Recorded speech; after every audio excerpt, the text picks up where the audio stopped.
Hey, Charlie, I can uniquely date this podcast at this moment. Oh. Because while we're watching, or while we're doing this, I have our Manchester United-Liverpool game on in the corner here. And it's now 2-2. Mo Salah just scored. That's exciting. So, scored a penalty. You know what's also exciting? So, we were in it there. As you were speaking there, I was having trouble paying attention because they were setting up for the penalty. Well, you know what else is exciting, Jacob? The intro. Hello, everyone, and welcome to the Very Reasonable Pilots podcast. I'm your host, Charles. Along with me, as always, my co-host, editor, producer, co-pilot, gunner, navigator, orator, and football fan, Jacob Galoth. How you doing today, Jacob? Soccer, because I'm American. But you're a football fan.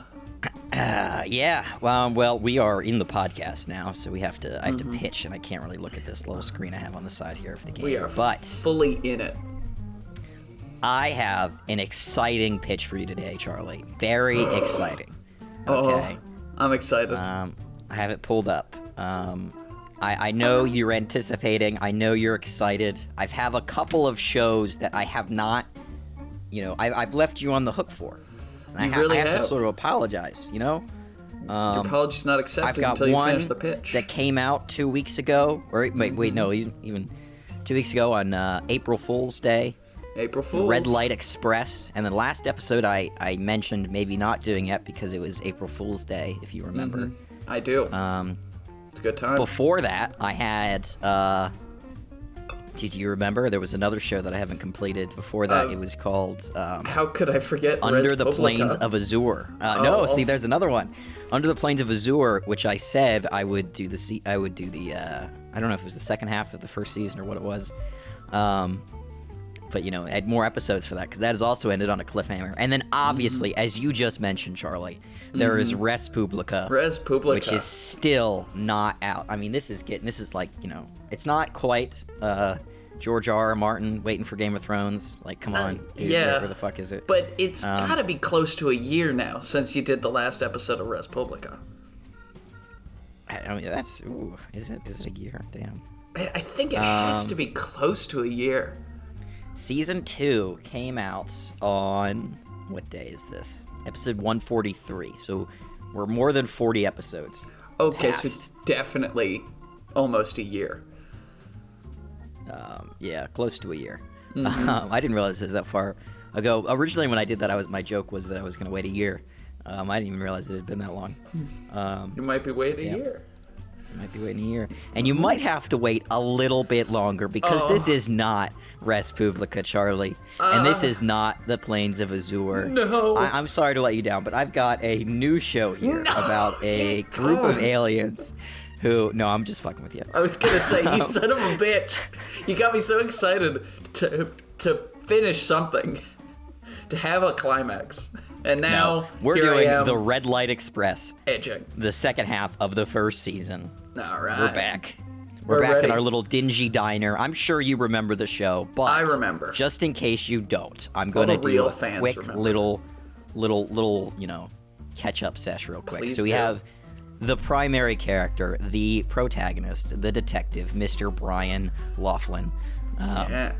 Remember, we're in the 50s here. We're in Denver, Colorado.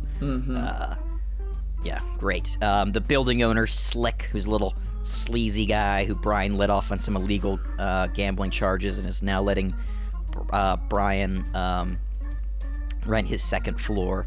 Then we have Jim Wilde, the guy that's, behind the counter and the cook of the diner. That also owns the diner. He's in charge of the diner. Jim, he's a friendly guy, but he doesn't take slights very well. If you pick on him a little bit, he'll probably kick the shit out of you. And then we have Sophia, Brian's wife, who works at the courthouse. Very hardworking. Never really asked for anything, but not much of a communicator when it comes to the relationship, which we, on our last time out, had gotten into because Brian thought that possibly his girlfriend, sorry, did I say wife, I think? I think you did say wife.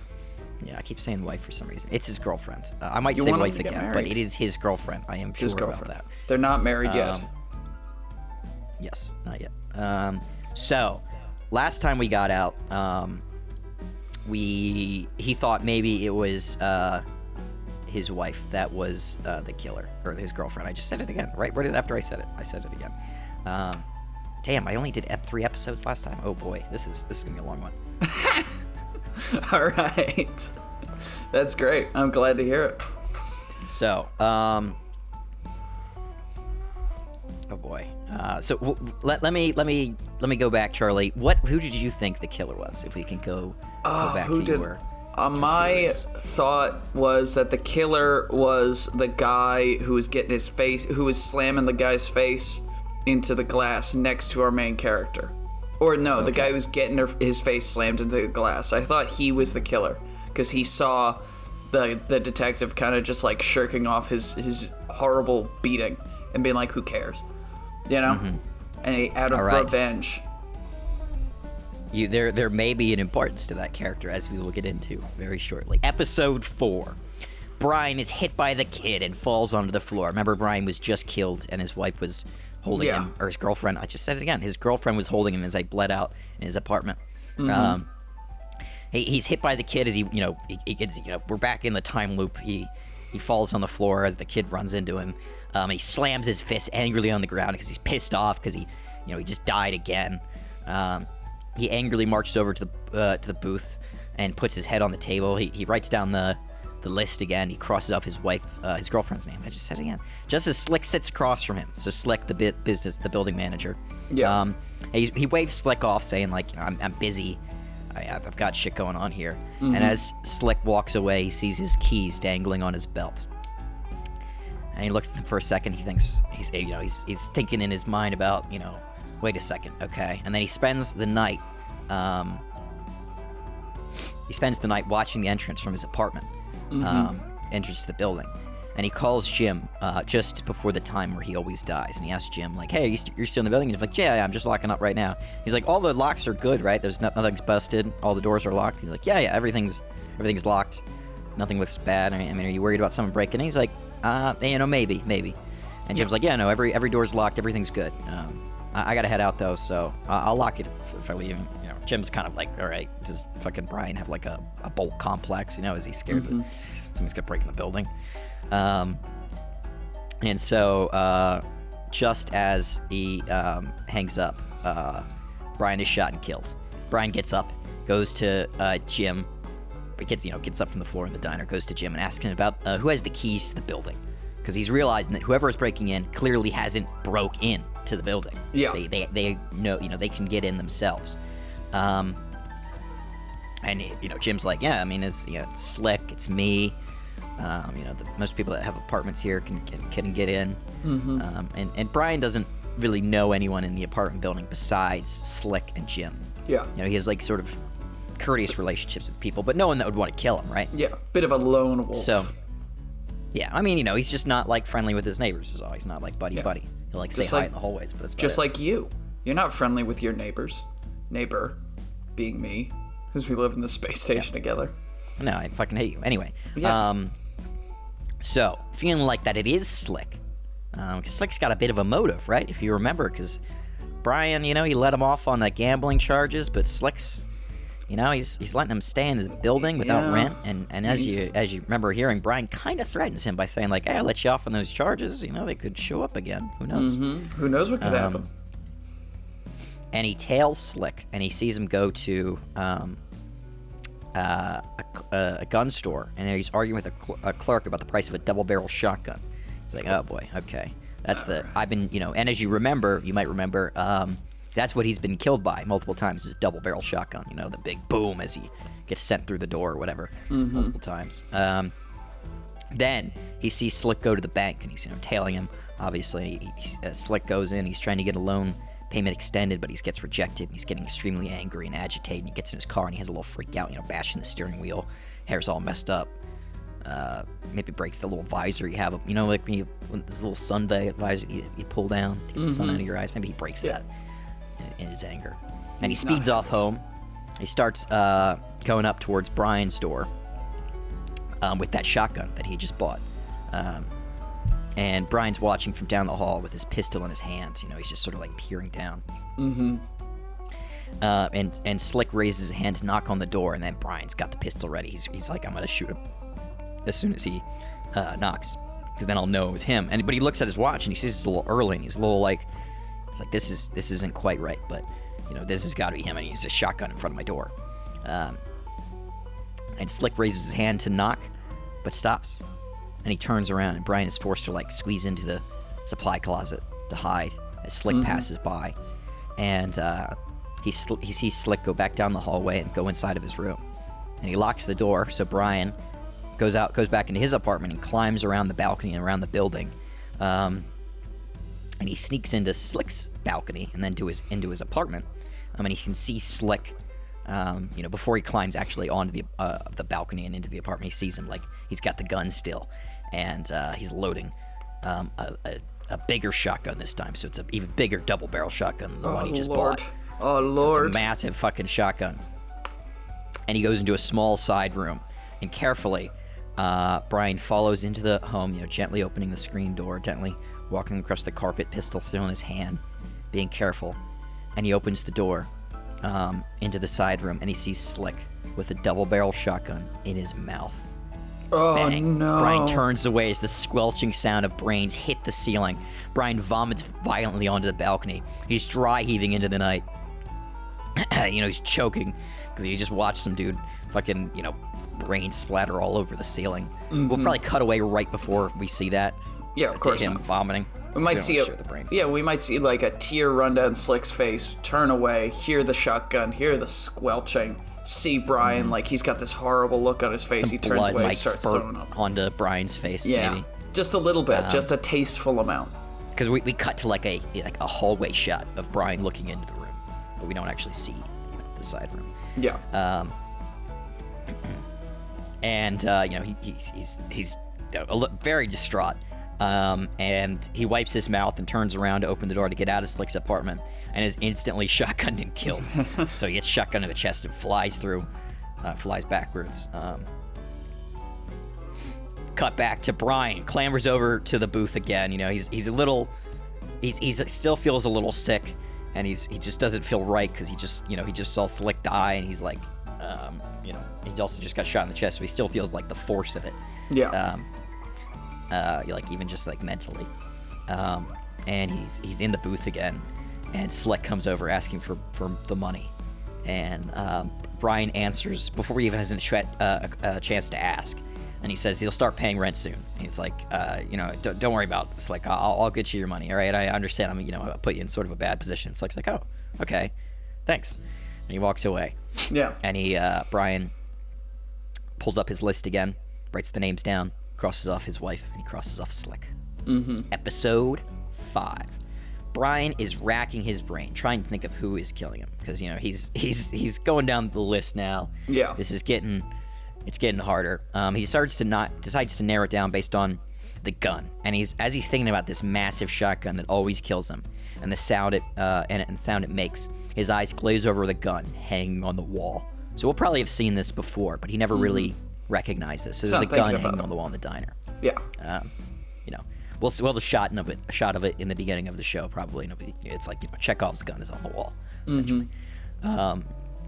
He's about to ask Jim about it, but then as he's walking up to Jim to ask, he realizes that, wait, maybe it's Jim. Jim has keys. He was there. I called him right before. He was telling he was in the building when I died.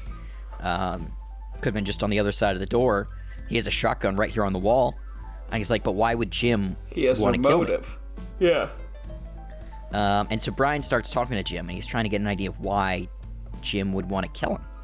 And he's, he stays there pretty late. He's talking to Jim, talking to the kid that has the mop, who, remember he earlier he came in with his girlfriend. His girlfriend ditched him, and he had to, he's not a happy boy to pay for it.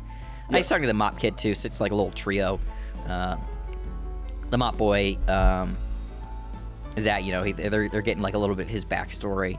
His dad was in the military, and he was in Brian's company, so he's like, they're kind of like, oh, hey, that's cool, that's neat. So we're getting a little idea of Brian's military background from this.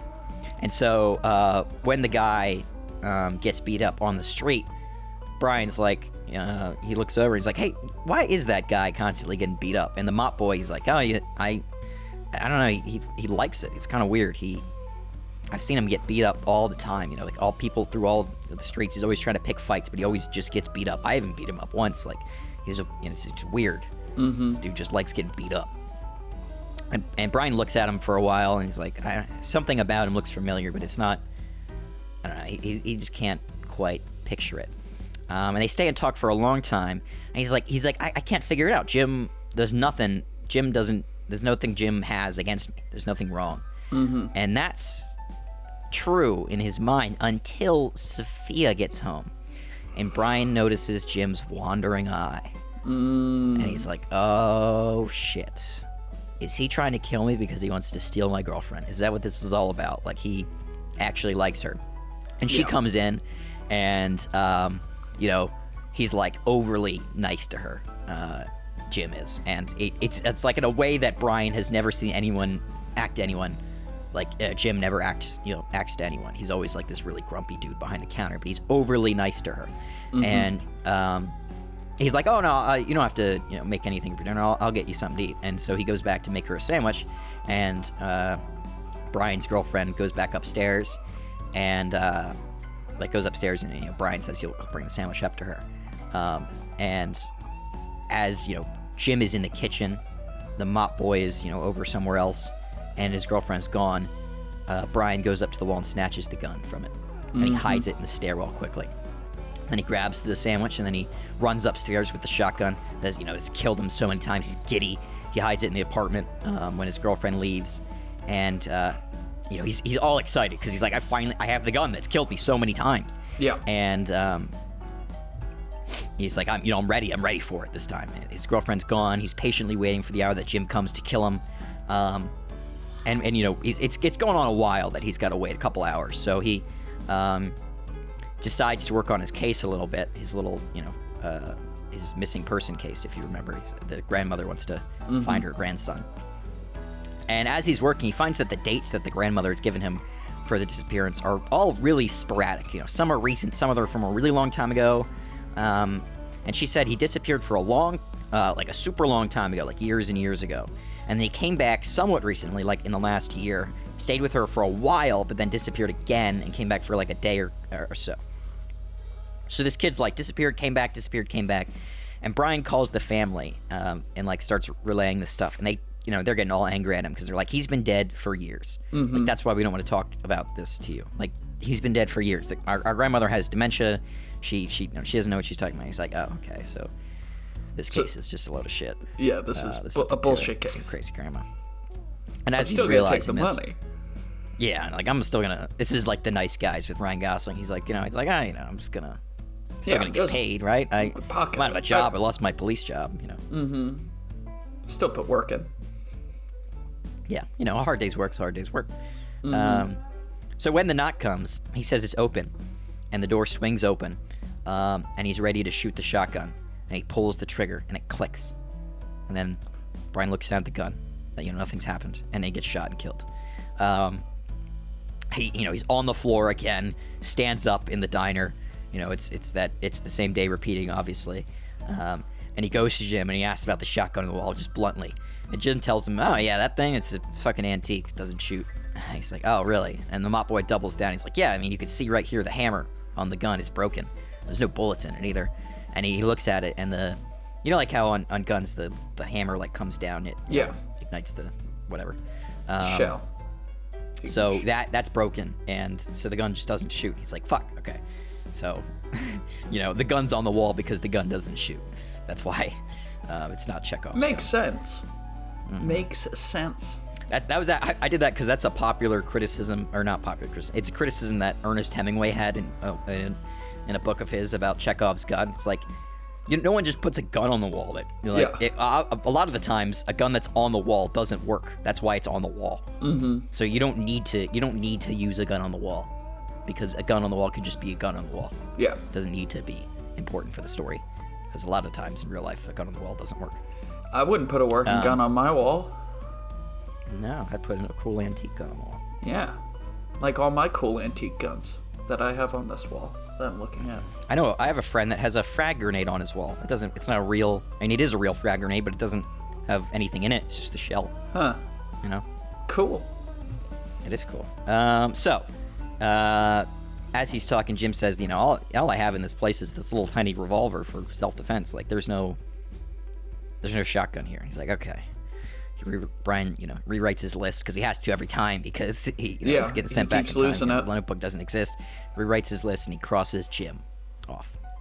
Episode 6.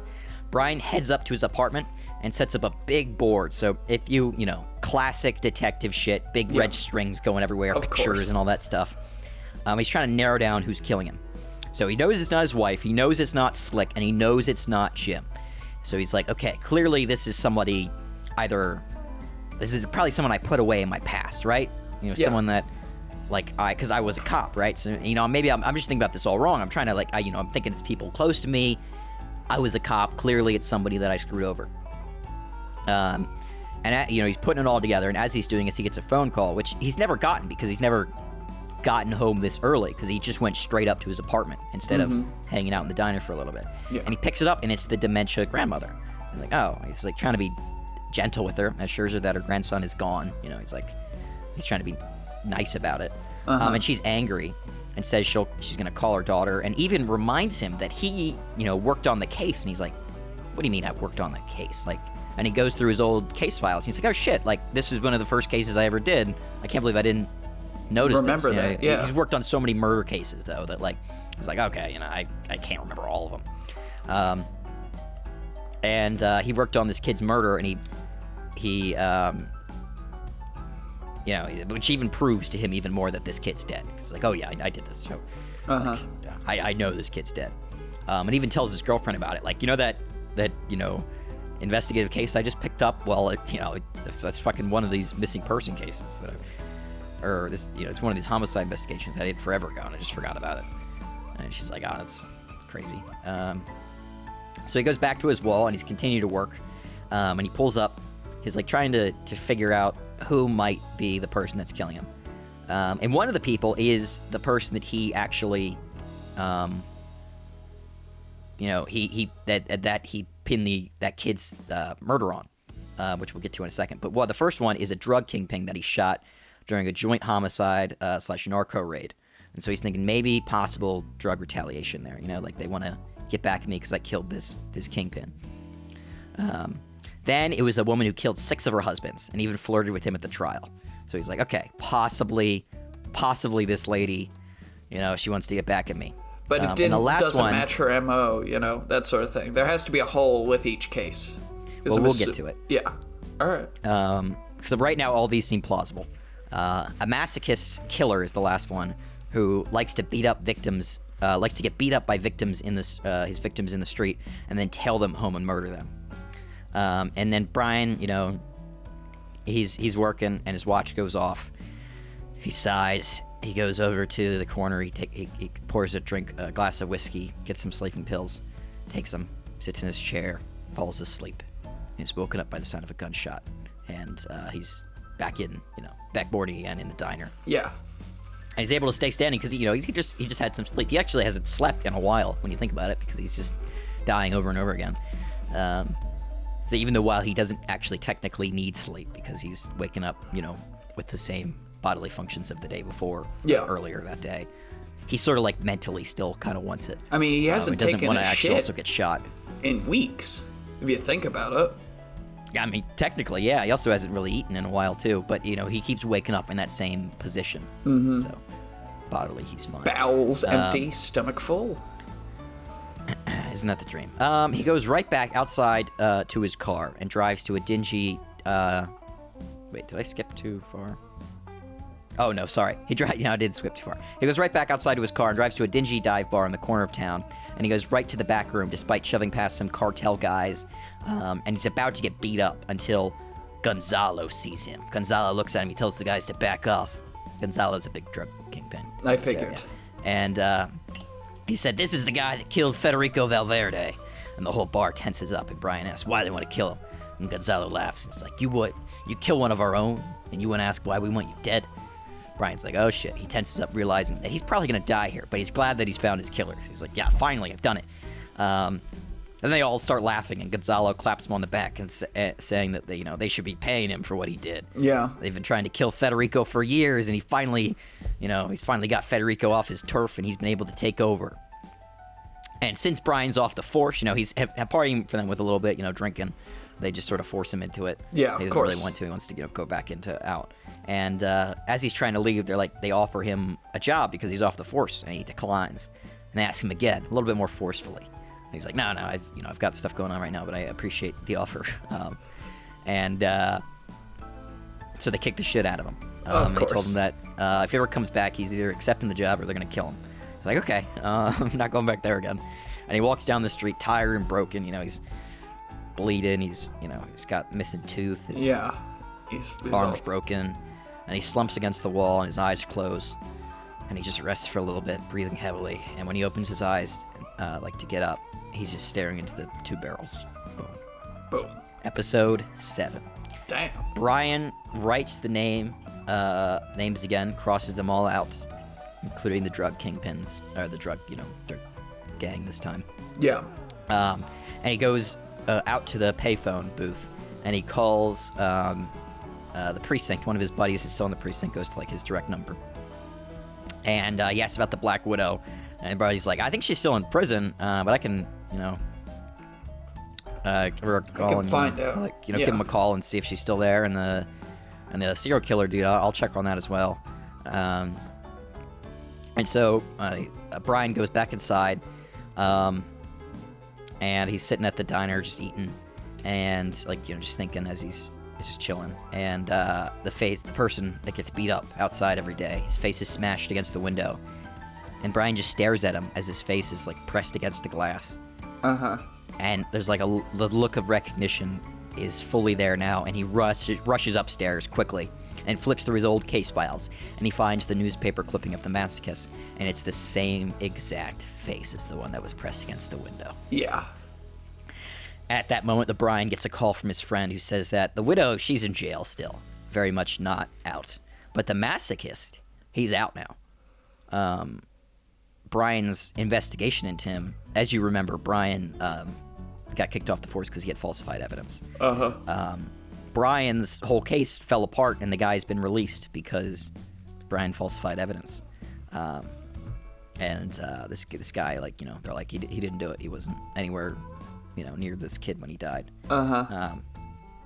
And Brian grabs his gun and runs out into the street because he's like, this is the guy. He's out now and he wants to kill me for putting him behind bars. And he's looking for this guy, and he finds the guy that beat him up, not the dude who got, not the masochist killer. And he follows him to a club, and he hides out until he sees the masochist come into the club. And he watches as the masochist follows the... Masochist is the right word. It's not sadist, right? Masochist is people who likes to get... I think so. Masochist, it's for me. A sadist is somebody who takes pleasure in the pain of others. A masochist takes their own pleasure in their own pain. Yeah. Yeah, okay, yeah. So he follows the guy into the bathroom, and the masochist follows the dude that beat him up into the bathroom. He's like, okay, Brian thinks all right, he's gonna go kill him now. So he follows him with his gun, and he finds the masochist getting the shit beat out of him again, and he yells police, and he gets the other dude out, and he drags the masochist into the stall, beats the shit out of him a little bit and starts questioning him. And he's like, why are you trying to kill me? The masochist is like, I'm not trying to kill you. What are you talking about? And Brian's questioning him about, the kid that he killed forever, the grandmother's grandson. Yeah. And he's like, I didn't kill the kid. I just got beat up by his friend, and the kid came over and beat up the other kid, and he rescued me, the kid that got killed. Yeah. But I fucked him because I didn't want to get rescued. I wanted to get the shit kicked out of me. He stopped all my fun. Yeah, that sort of thing. But I didn't fucking kill him. And Brian's confused about the mention of another person. He's like, what do you mean another person? You the kid beat you up, and then you killed him. He's like, no, I got beat up by his friend, and then he beat up his friend. And he's like, no, that's not what happened. And as he's questioning this guy, Brian's watch goes off. He noticed his watch has been going off, sorry. He's like, oh, fuck. And then a shotgun blasts him in the back of the head. Episode 8. Don't worry, Charlie. We're almost done here. No, I love it. Keep it going. Pushing through. Brian immediately rushes upstairs and pulls out his very old case files where there's absolutely no mention in this, very early homicide investigation that he did of another person with this kid. And then he gets the call from the grandmother at this time, and he realizes her memory is far too sharp for someone with dementia. She can't have dementia. And he's like, listen, I'll come. I'm gonna come and visit you. And he goes to her house. Definitely does not have dementia, this woman. He talks with her, and he has to sort of help her around. And the reason that maybe he's starting to realize that maybe the reason that they think she has dementia is that she has really poor eyesight. It's very hard for her to see. Okay. And so maybe she just has trouble, recognizing their faces, and that's why they think, they just said that. Also, these people are like not super educated, so they're just saying shit, And he questions her about the case, and she says that her little George, her grandson, had a lot of friends, so it was hard to tell who he was with that day, because he was a very popular kid. And Brian, he's so busy going through her home that he doesn't realize that it's starting to get late. And he hears the grandmother yell that her grandson's back. He's like, no. And then he starts yelling. He's like trying to warn her, realizing that, her poor eyesight, she can't recognize this person. Yeah. She doesn't realize that it's not her grandson. It's whoever's trying to kill him. But Brian doesn't have time. He's shot and killed. And in this moment, when he wakes up... Is she shot also? Or is just him? Just him. Okay. Brian realizes, getting up the next day, he realizes that whoever killed that boy all those years ago, my first homicide, whoever really killed this kid is the person that's killing me now. Yeah. This night, over and over and over again. Episode 9, the final episode. This one's a doozy. This one's like, the other episodes are probably like maybe 30, 40 minutes. Probably this 40 is minutes. An hour and a half. This is like an hour 20, hour and a half maybe. Yeah. Full feature film length episode of television. That's what we want. This is where it gets real. Brian calls the grandmother and gets a detailed description. And he draws a very hazy picture of this person. So he's got the right hair color, the right facial structure, structure. Yeah. Skin color, all that, but he doesn't really have, that's not really much to go on. Mm-hmm. He then, sneaks into the police station to get the data he needs from that night, because he's like, maybe they have something. He's going through the files. There is absolutely nothing on another person with George that night, the grandson. And all of his friends fit the same exact hazy description. Everyone that they, interviewed about George is, they all have fucking brown hair. So it's brown-haired white guy. Yeah. It's like, around the same, like they're all around his age, obviously, the same, very similar descriptions. And he's distraught. He feels like he's running out of options. He goes to the school and he finds out that there are far too many kids that look the same. Like he goes like into the yearbooks and stuff, and he's looking around and like all the school's records and everything. There's far too many kids. It doesn't even have to be his friend. It could have been any of these kids that did this. That fit the right age profile and everything. And he's realizing it's been years of this loop, tracking down each and every kid, finding out which one killed George. And then it's possible that none of them might have done it, So it's like he's really fretting over this. Yeah. And he goes to a bar to wallow a little bit because he's like, fuck, this is going to be the next, 10 years of my life is trying to figure out who's killing you over and over and over again. Mm-hmm. And when he runs, he's at the bar, he runs into the masochist, who's, looks like shit, obviously, because he's been beaten up multiple times today. Beaten up in the toilet. And he shares a drink with the masochist. Because he's like, I'm Why sorry not? about putting you away all those years ago. He's like, I kind of like prison. I got beat up a lot. I got beat up a lot. I loved it. And on the bar table is the photo, and the masochist notices it and says, hey, that kind of looks like the kid that beat me up today. And he's like, what do you mean? That guy that beat you up was blonde. He's like, no, the one before that. He's the one who, he was a weird guy, Usually they just kick the shit out of me and leave me in the dumpster or whatever. But this one, wiped my hands after I was, after he was done. It's kind of strange. And he's like, what do you mean he wiped your hands? He's like, yeah, you just, you took this weird, kind of dirty cloth. So it wasn't very helpful. It kind of, leaves all this grease on your hand. And he's like, okay. And Brian takes him to the police station where his buddy is that he called earlier. And he's like, can we test his hands? I need to find out what's on his hands. And there's gunpowder residue on his hand from a double-barrel shotgun. Ooh. Brian keeps asking the masochist, like, who beat him up? He's trying to get a description. And he's like trying to help him, but it's like all generic stuff. He's like, I don't know who it was. I mean, I don't even understand why you're asking about him, because he works at that cafe you fucking always go to, like you were at this morning. He's like, what do you mean he works at the cafe? And everything begins to click for Brian as he opens the door to the apartment building and is shot in the head. That is the what is it? The climax of this episode, the halfway point. Oh, so we're still in the episode here. Still in the episode. Brian is determined. He gets up from, the kid running into him. He walks over, sits at the bar with Jim, orders a coffee. The kid walks in with his, he's in with his girlfriend. And the girlfriend, runs off. The boy comes up and he's like, she's gone, I don't have any money. And Jim's like, oh, you're gonna have to work it off. And he's like, no, I'll cover his lunch. Yeah. He says. And he buys his lunch. He's like, I'll get you something too. Come on, I'll get you an ice cream or something. And he comes up to the bar and sits with Brian, and he gets him something. And Jim's a little annoyed at first. He's like, oh, come on, dude. Like, I was gonna get that kid to clean up the place for me. He's like, fuck off, Jim. Jim's a little annoyed by this, obviously, because he doesn't take slights well. Of course. Brian's talking to the kid. He's learned a bit more about him. He already knew some stuff because you remember his dad used to be in the military. Mm-hmm. He's in Brian's company. And he learns, that where the kid went to school, which is that same school. His dad used to, his dad was really militant. He's like, he's one of those kind of crazy dads who would like train him. Like, because he wanted him to be a military boy, just like his dad. Yeah. And that was until his dad died in a car accident. And Brian's like, oh, I'm so sorry about that. I didn't know. He passed. He was in my company and all that. And the kid's like, yeah, it's fine. It's whatever. It doesn't seem too bothered by his dad dying. Uh-huh. And Brian's like, hey, stay right here. You ate your ice cream. I'll be back in just a second. He walks outside of the phone booth, and he calls his girlfriend at work, and he tells her, hey, don't come home today. I know you've got something you got to do after.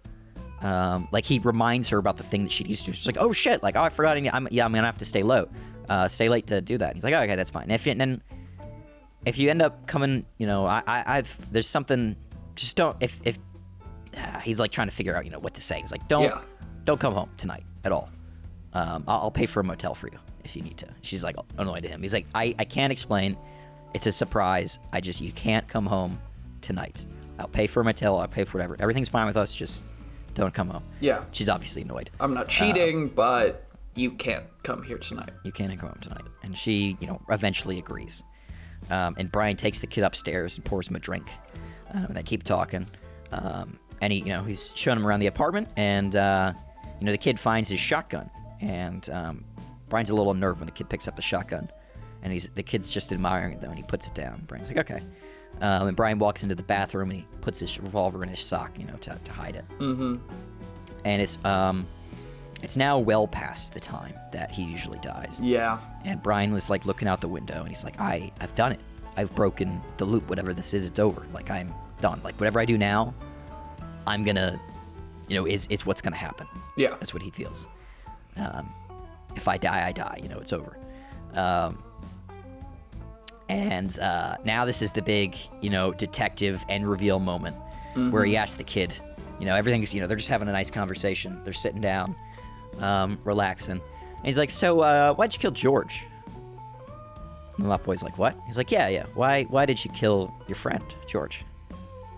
And the Mop Boy's confused. He's like, I don't know what you're talking about. He's like, George, he beat you up that night. Is that why you killed him? Did you kill George because he kicked the shit out of you? And he's like, I don't understand what you're talking about. He's like, I know that you killed George that night. Mm-hmm. You beat him, you beat the fuck out of him with a bloody pipe. I saw the photos. He's got his case file here. He pulls him out. He throws him on the floor. He's like, yeah, you beat the shit out of your friend. Why'd you do it? And the kid starts explaining that, he's getting a little more angry as he's talking. He's like, yeah, I fucking killed him. Like, he beat the shit out of me. Mm-hmm. I was beating somebody up, and he's my friend, and he beat me up for beating somebody else up. No one beats me up. I can't have that. So I went back at him. George is bigger than me, so I took a pipe. I just beat him over and over again. I didn't even realize I wasn't even trying to kill him. I just kept hitting him with the pipe over and over and over again. I didn't really want to kill him, but after I'd done it, you know, I was happy. I was glad that I had done it. And Brian's like, so why are you after me? I get it. You kill your friend. Why are you trying to kill me? And he says it's because George's case is back open. Because with the release of the masochist killer, because Brian, you know, it's been revealed that he's been falsifying evidence all these years. All of his cases are now back open, and they have to be reinvestigated. And they're going to find out that it was, you know, this mop boy that killed George all that while ago. And, you know, the mop boy's like, you know, in a way I'm helping you, because after you're dead, it's going to be revealed that, you know, you were actually a good detective, and this fucking masochist that you put behind bars should have stayed behind bars because he had killed George, and now he killed you for revenge. Yeah. So, in a way, I'm showing that you were a good detective all along, and we're going to put this, you know, this fucking psycho creep back behind bars. And Brian's like, you know, it's a little late for that, and he tries to grab the shotgun, but, you know, Brian's a little older now. And, you know, he's not a little older, like, you know, he's like his late 30s, and this kid's in his prime of his life. Yeah, he's and this 19 kid grabs the or shotgun whatever. quickly and whips him across the face with the butt of the shotgun, knocks him over. And this Brian, for the first time in a while, feels real fear because it's well past the time now. And he feels like this kid's actually going to kill him. Yeah. Or at least we as the audience look at Brian and we think he's afraid. And, you know, the mop boy says something clever. He points the shotgun at Brian. He's like, you know, it's, you know, like, nice try, you know, being nice to me and all. It's just, you know, it's a good effort, but, you know, at least you'll be a good detective now. At least I'll prove that, you know, you were you know, your legacy is still intact, whatever. And there'll just be a creep behind bars. And he pulls the trigger. Click. There's no, he pops open the shells and Brian stuffs up, like, you know, like some, he stuffs some shit in the barrels to mimic the weight, because he knows this kid knows guns well. So he picked it up and he felt like there were bullets in it. He felt like it was ready. You know, the hammer was all good. Everything about the gun seemed like it was real, but there was nothing. Brian draws his pistol and shoots the kid in the head. Oh, did he at Flops least on the ground? Yeah. Oh, what are you saying? Did he at least record that full conversation? Well, you know, it doesn't. Maybe he recorded it. Yeah, we can do that. And so you know, this is the end of the episode here. It's the wee hours of morning light. Brian's like, he's like crying a little bit. Like there's just a tear down his eyes because he hasn't seen the sunrise in so long. He hasn't seen the next day in so long, and he walks out of his apartment building. And he's like, he's tired, he's broken, he's got a little bit of blood on him. He lights his cigarette, welcoming a new day. And just as we cut to black, we hear the click back of a hammer. Yeah. Credits roll. I like it. I like it. A gun's hammer. Yeah. Whatever. I like it.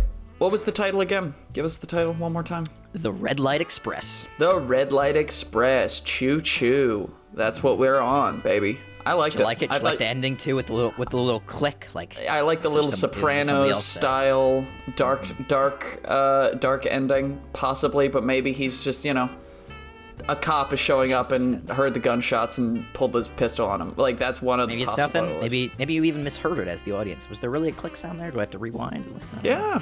Who knows? Maybe I should rewatch the entire series over and over again until it makes sense. Maybe you should re-listen to this episode and the previous one over and over again. Do it again until all your day eyes long. and your ears bleed out. Perfect. That's what I'm gonna do. I like the weird. But that was the Red Light Express, Charlie. Yeah, that's I enjoyed it. my show. I think we went over was it John Hamm is the detective we said in the last one. I don't remember the other people, but John I don't Hamm. either. But John Hamm, I like John Hamm. I'm excited for that. Well, thank you, everyone. Do you have any idea who the mop boy should be? I think we said Timothy Chalamet. I but don't do you think have a Timothy different Chalamet. idea of who you think the mop boy should be now? See, I would say, maybe it was because we were talking about the Riddler earlier, but like a young Paul Dano would have been good. But that's sort of a look, you know, that kind of unassuming young guy look. I want somebody that looks kind of like maybe like Paul Dano, but he kind of looks, maybe just because the roles he's done, that he's a little crazy. Like, I want someone that looks completely normal, innocent. Yeah, someone that looks like they're an extra. They don't Tom look like Holland. they should be. No, Tom. We probably need someone that's not famous actor. Yeah, you someone can't do that's a famous person. Just some kid, someone that you could think was an extra in the show. Yeah. Yeah. But that's my show. Were you surprised by the killer? I think in the first episode, I thought the mop boy was going to be somebody important. And then he kind of fell to the background and all this other stuff happened, and I kind of forgot about him.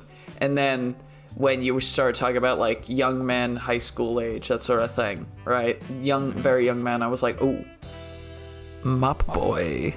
He's here. Mop boy. He doesn't even have a fucking name. He's just a mop boy. He's just mop boy, and I also like that a lot.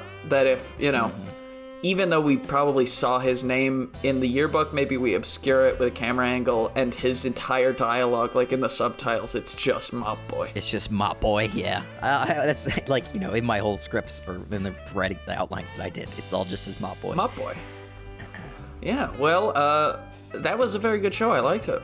And thank you all for listening to the Very Reasonable Pilots podcast. I've been your host, Charles. Along with me, as always, has been my co-host, editor, producer, co-pilot, gunner, navigator, orator, and football fan, Jacob Goth. If you like what you heard here and you want to hear more, please give us a like, a follow, subscribe, tell your friends, tell your family, tell your dog, tell your cat. And remember, we will be here next week with a brand new televisual series for you all to imagine and enjoy.